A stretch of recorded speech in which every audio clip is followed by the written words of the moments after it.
Hallo, ek is Ronel Besuidnout en jy luister na 'n voorlesing van ons Julie-reeks Lig in die winter. Vandag, die 18de voorlesing, se tema is die vrug van die winter. Johannes 12 vers 24 leer ons: as 'n koringkorrel nie in die grond val en sterwe nie, bly hy net een, maar as hy sterwe, bring hy 'n groot oes in.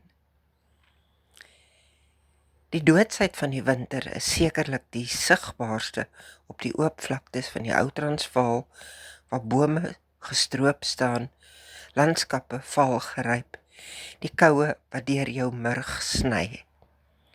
Maar onder die harde, bevrore grond is God reeds besig met 'n geheime werk. Maria Magdalena het daardie Paasondag ook ontdek. Huilend by 'n donker graf het sy gedink alles is verby. Maar juis daar waar haar eie drome gesterf het, draai sy om en ontmoet die opgestane Christus. Gaan lees maar in Lukas 20. Die kruis het na 'n volslae nederlaag gelyk, maar dit was die geboorteplek van nuwe lewe. Jesus gebruik hierdie koringkorrel nie net as 'n verwysing na sy eie kruispad nie, maar as 'n radikale gelykenis vir ons. Om vrug te dra, moet ons eie ek eers in die grond laat val.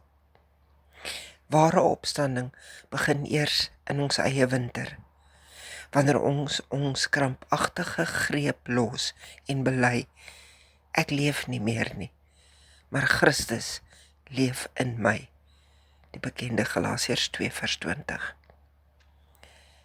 Kan jy terugkyk op iets in jou lewe wat soos 'n finale einde gevoel het, maar later die vrugbare begin van iets nuuts geword het? Net voordat ek vir jou bid, herinner ek jou ook net aan ons Bybelstudie gedeelte wat jy in die skrewe teks sal ontvang. Ek bid graag saam met jou. Here, wanneer ek net die kaal, dooie takke van my eie winter raak sien, help my om te vertrou dat U reeds diep in die grond aan nuwe lewe werk. Amen. Mag jy 'n pragtige dag hê. Tot môre.